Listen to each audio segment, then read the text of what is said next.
welcome back to my YouTube channel Democracy 101 with Mahima. So today we are doing class 9th chapter 4 working of institution. So this is our part 2.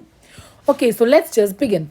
Okay, so need for political institution. ये जो political institutions है इसकी need क्या है? देखो हमने पढ़ा है एग्जाम्पल की गवर्नमेंट कैसे काम करती है. ठीक है, एक कंट्री को गवर्न करने के अंदर बहुत सारी एक्टिविटीज़ इन्वॉल्व होती है. जैसे कि एग्जांपल समझो, जैसे कि गवर्नमेंट रिस्पॉन्सिबल है लोगों की सिक्योरिटी को इंश्योर करने का, लोगों को फैसिलिटीज़ देनी है एजुकेशन और हेल्थ जैसी.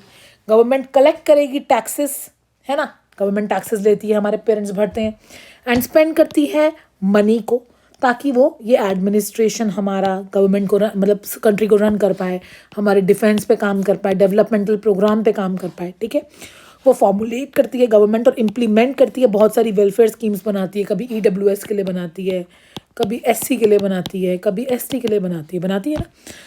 सम persons have to take decision कि कैसे ये एक्टिविटीज़ होंगी. अदर डिसीजन लेंगे कि भाई कैसे इसको इम्प्लीमेंट किया जाए. बाकी अदर एक और पार्टी है वो डिसीजन लेगी कि अगर ये इम्प्लीमेंटेशन, अगर किसी ने बोला है कि भाई ये सही है या गलत है, तो इसको डिटरमाइन कौन करेगा कि सही है या गलत है. मान लो कोई कॉन्फ्लिक्ट हो जाता है गवर्नमेंट और लोगों के बीच में, लोग बोल रहे हैं ये पॉलिसी अच्छी नहीं, गवर्नमेंट बोल रही है ये पॉलिसी अच्छी है, तो उसका फाइनल कंक्लूजन कौन देगा. तो ये भी एक एजेंसी चाहिए उसके लिए भी. तो इम्पॉर्टेंट है कि सबको पता हो कि उनकी रिस्पॉन्सिबिलिटी क्या है, क्या करना है उन्होंने काम. इट इज़ इम्पॉर्टेंट कि ये जो एक्टिविटीज़ हो वो एक की पोजीशन में एक बंदा ले रहा हो जो की पोजीशन में हो, बट अगर वो बंदा अवेलेबल नहीं है तब भी ये एक्टिविटीज़ आपकी स्मूथली रन करे. ठीक है, ये जैसे महिमा मैम आपकी क्लास ले रही हैं, अगर महिमा मैम अवेलेबल नहीं है तो रिधिमा मैम आपकी क्लास लेंगी सपोज, तो भाई महिमा मैम की रिस्पॉन्सिबिलिटी को डेलीगेशन होना ही चाहिए. ऐसा नहीं कि महिमा मैम क्लास नहीं ले रही हैं पॉलिटिकल साइंस की तो भाई कोई क्लास ही नहीं होगी. This should not happen. Okay, so to attend ये सारे टास्क करने के लिए बहुत सारी अरेंजमेंट्स होती हैं हमारी मॉडर्न डेमोक्रेसी में. इसी अरेंजमेंट्स को हमने इंस्टीट्यूशंस का नाम दिया है. डेमोक्रेसी एक अच्छे से तब काम करती है जब इंस्टीट्यूशंस अपना काम बहुत अच्छे से करते हैं जो उनको असाइन किया गया है. कॉन्स्टिट्यूशन किसी भी कंट्री का, उसके अंदर कुछ बेसिक रूल्स होते हैं पावर के ऊपर और फंक्शन के ऊपर हर इंस्टीट्यूशन में. इन द एग्जाम्पल अब जैसे हमने देखा प्राइम मिनिस्टर और कैबिनेट मिनिस्टर एक ऐसा इंस्टीट्यूशन जो कि सारे पॉलिसी डिसीजन लेगा, है ना. ये लोग हमारे लेजिस्लेटिव हैं. तो सिविल सर्वेंट्स हैं वो साथ में मिलकर काम करते हैं, इम्प्लीमेंट करते हैं, तो ये हमारे एग्जीक्यूटिव बन गए, है ना. सुप्रीम कोर्ट जो है वो लेता है, बताता है कि अगर डिस्प्यूट होगा गवर्नमेंट और सिटीजन के बीच में तो सेटल डाउन सुप्रीम कोर्ट करेगा, मतलब ये जुडिशियरी बन गया हमारा. तो यही तो तीन हमारे इंस्टीट्यूशन है. लेजिस्लेटिव लॉ बनाता है, एग्जीक्यूटिव उन्हें एग्जीक्यूट करता है, जुडिशियरी हमें जस्टिस दिलवाता है. ठीक है, अब वर्किंग विद इन इंस्टीट्यूशन के साथ काम करना बहुत इजी नहीं है. इंस्टीट्यूशंस के अंदर बहुत सारे rules, regulation, procedures, book work, बहुत सारी चीज़ें होती हैं. ठीक है, इससे लीडर्स के हाथ बन सकते हैं. जैसे आपको छोटा सा भी एक डिसीजन लेना है तो आपको एक लंबे प्रोसेस से होकर गुजरना पड़ेगा. आपको मीटिंग्स बिठानी पड़ेंगी, कमेटीज़ ऑर्गेनाइज करनी पड़ेगी, कुछ रूटीन्स फॉलोअप करने पड़ेंगे आपको. ठीक है, इसकी वजह से बहुत बारी क्या होता है, डिलेज इन डिसीजन मेकिंग होता है, कॉम्प्लिकेशंस आती हैं, बहुत सारे लोगों का से हो जाता है, तो ये बहुत बार फ्रस्ट्रेटिंग भी हो जाता है. ठीक है, कभी कभी आप सोचते होगे कि भाई ऐसा क्यों है, इतना लंबा प्रोसेस है, बेकार एक ही बंदा होना जो सारे के सारे डिसीजंस ले ले, जिस पे कोई रूल, कोई रेगुलेशन, कोई प्रोसीजर ना लगे हों, वो बंदा खुद ही डिसीजन ले ले. बट ये पॉसिबिलिटी नहीं हो सकती. अगर ऐसा होने लगा तो डेमोक्रेसी का स्पिरिट ही मर जाएगा, बिकॉज ये वन पर्सन वन रूल हमारे डेमोक्रेसी के अंदर नहीं आता है. ये तो भाई मोनार्की की सिचुएशन आ जाती है जो कि नहीं है डेमोक्रेसी का स्पिरिट. ठीक है, डिलेज और कॉम्प्लिकेशंस आती हैं इंस्टीट्यूशन से, पर ये ज़रूरी भी हैं बिकॉज अपॉर्चुनिटी मिलनी चाहिए हर सेक्टर के लोगों को ताकि उनको कंसल्ट किया जाए कोई भी डिसीजन लेने से पहले. इंस्टीट्यूशंस डिफ़िकल्ट कर देते हैं एक अच्छा डिसीजन बहुत जल्दी लेने में, पर एक गंदा डिसीजन जल्दी से भी नहीं लेते आप. मतलब अच्छा डिसीजन लेने में भी टाइम लगता है तो गंदा डिसीजन भी नहीं आएगा, बैड डिसीजन जिससे लोगों की लाइफ ख़राब हुई. ठीक है, that is why democratic government insist करती है कि इंस्टीट्यूशंस होने चाहिए. हर चीज़ का एक required set of institution, required set of committees बना के ही हमें फाइनल कंक्लूजन तक आना चाहिए ताकि हर सेक्टर के लोगों का आप से हो. ओके, सो अब हम पढ़ने जा रहे हैं पार्लियामेंट के बारे में. तो देखिए ये पार्लियामेंट को जिसने होल्ड कर रखा है ना अपनी फिंगर्स पे, ये बेसिकली कौन है, ये सिटीजन्स ऑफ इंडिया ही हैं जिन्होंने पार्लियामेंट को अपनी फिंगर्स पे होल्ड कर रखा है. अगर ये सिटीजन्स ऑफ इंडिया ना हो तो ये पार्लियामेंट हिल भी सकती है, इस पार्लियामेंट को हम गिरा भी सकते हैं, ठीक है। ओके, नाउ देखो फोकस, पार्लियामेंट के बारे में पढ़ रहे हैं। आपको याद है हमने एक ऑफिस मेमोरेंडम के बारे में बात करता है, एमओए के बारे में। आप कुछ पेज टर्न कर दीजिए, आपको दिखेगा उसके अंदर हमने पढ़ा था 27% रिजर्वेशंस दी गई थी, 27% रिजर्वेशन दी गई थी।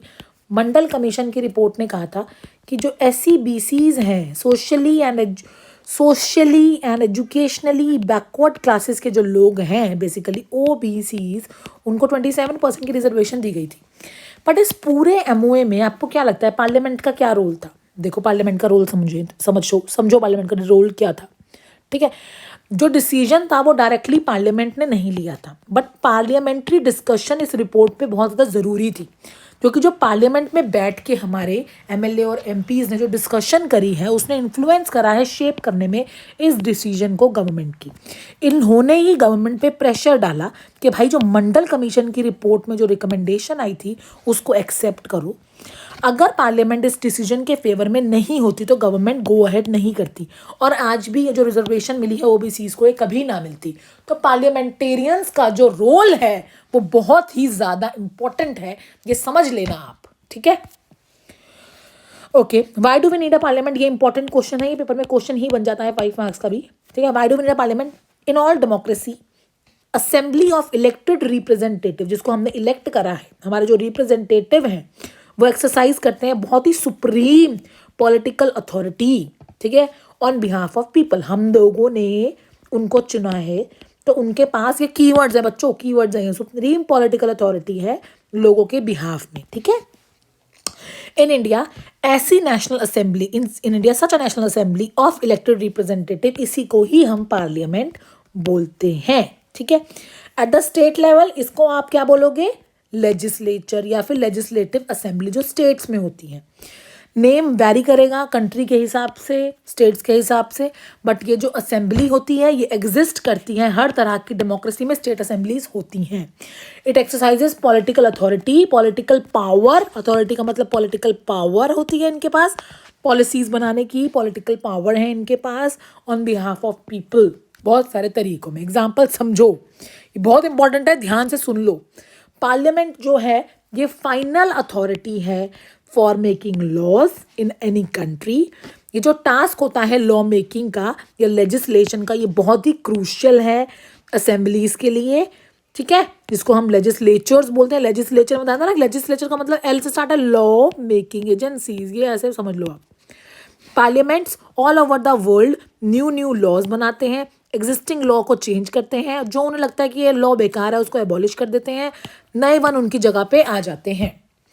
Parliaments all over the world exercise करती है कुछ कंट्रोल ओवर कि कौन गवर्नमेंट को रन करेगा। कुछ कंट्री जैसे कि इंडिया है, ये जो कंट्रोल है ये डायरेक्ट और फुल है, क्योंकि लोगों को सारा कंट्रोल दे रखा है ना, लोगों ने इनको दे रखा है, तो ये चूज करते हैं कि कौन प्राइम मिनिस्टर बनेगा, कौन प्रेसिडेंट बनेगा, ऐसे ऐसे करके ये चूज करते हैं। तो डायरेक्ट एंड फुल है, ये मार्क कर लेना, कीवर्ड है, MCQ में भी आ सकता है।